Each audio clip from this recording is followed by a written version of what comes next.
Assalamualaikum warahmatullahi wabarakatuh.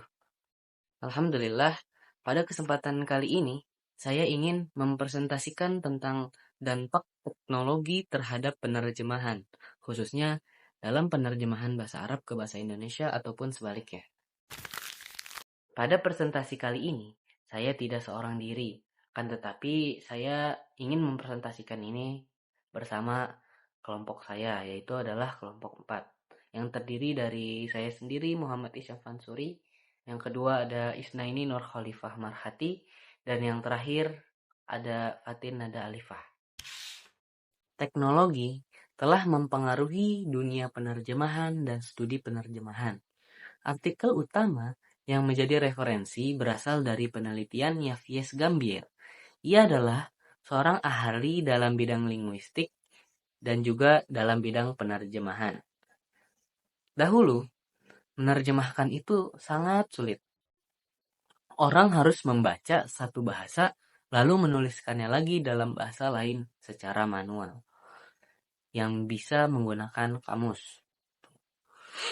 Sekarang, dengan adanya teknologi, kita bisa menerjemahkan dengan cara yang lebih cepat, bahkan hanya dengan cara sekali klik di Google Translate, bisa di DeepL, dan banyak web lain untuk menerjemahkan secara singkat. Akan tetapi, apakah hasil dari penerjemahan itu selalu bagus? Nah, belum tentu. Itu akan menjadi bahasan pada presentasi kali ini. Pada slide berikutnya, kita akan membahas latar belakang terlebih dahulu. Penerjemahan telah mengalami perubahan besar seiring perkembangan teknologi.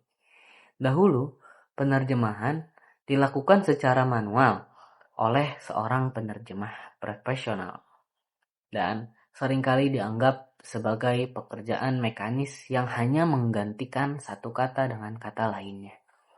Selain itu, penerjemahan juga tidak selalu dianggap sebagai profesi yang bernilai tinggi. Namun, teknologi telah mengubah cara orang melihat dan menggunakan penerjemahan, terutama dalam komunikasi internasional dan multibahasa. Di sini saya akan ingin melanjutkan pembahasan dari kelompok saya, yaitu dengan poin ketiga adalah evolusi penerjemahan. Evolusi penerjemahan ini merupakan dunia penerjemahan yang telah berubah drastis dari dulu hingga sekarang. Kalau dulu itu penerjemahan hanya dilakukan oleh individu yang terlatih, digunakan terutama untuk dokumen politik, agama, dan akademik. Selanjutnya mengandalkan kamus dan sumber daya yang manual. Kalau sekarang ini, penerjemahan mesin atau mesin translation atau yang bisa disingkat dengan MT. Teknologi seperti Google Translate dan DeepL memungkinkan penerjemahan instan, penerjemahan berbasis komunitas, dan crowdsourcing. Banyak proyek menggunakan sukarelawan atau pekerja lepas untuk menerjemahkan. Baik, yang selanjutnya itu ada poin keempat, tantangan dalam penerjemahan, di mana ada beberapa tantangan dalam dunia penerjemahan, baik dari segi sejarah maupun teknologi. Dalam poin keempat ini ada dua. Yang pertama itu ada penolakan terhadap penerjemahan. Tidak semua orang menganggap penerjemahan sebagai kebutuhan utama. Ada anggapan bahwa penerjemahan bisa dilakukan oleh siapa saja tanpa keahlian khusus.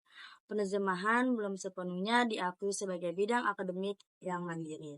Yang kedua, itu ada dampak teknologi, peningkatan produktivitas dalam penerjemahan, tetapi kadang mengorbankan kualitas. Munculnya perdebatan etika terkait penggunaan AI dan mesin penerjemahan.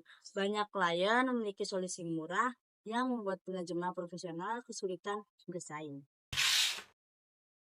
Pembahasan selanjutnya yaitu tren baru dalam industri penerjemahan. Teknologi membawa berbagai tren baru dalam penerjemahan. Yang pertama, ada 1. Penerjemahan mesin atau MT. Cepat dan murah tetapi masih membutuhkan manusia untuk penyuntingan akhir agar hasilnya akurat. Yang kedua, ada penerjemahan kolaboratif dan core searching. Masyarakat umum bisa mengkontribusi dalam menerjemahkan konten, misalnya melalui Wikipedia atau Google Translate Community. Namun, kualitas hasilnya bisa bervariasi dan tidak memenuhi standar profesional. Yang ketiga, ada penerjemahan otomatis dengan AL kombinasi. Antara AL dan manusia digunakan untuk meningkatkan efisiensi dan akurasi.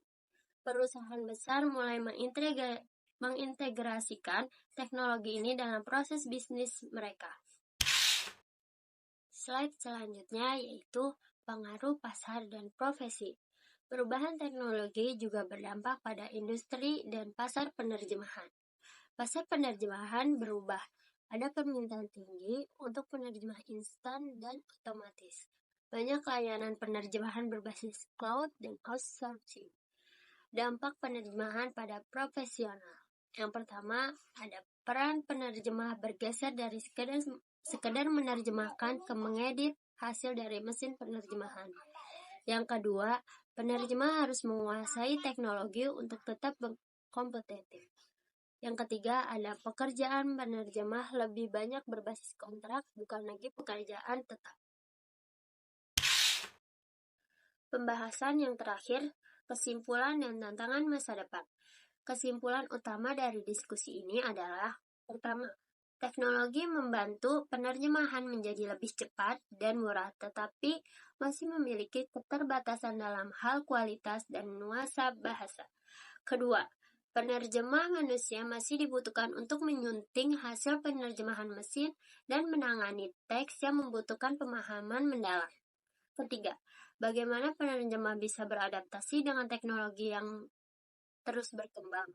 Perlu adanya regulasi dan standar etika dalam penerjemahan berbasis AL.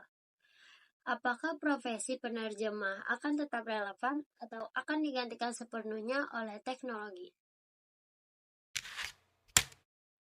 Mungkin cukup sekian yang bisa kelompok kami sampaikan. Kurang lebihnya mohon maaf. Wassalamualaikum warahmatullahi wabarakatuh.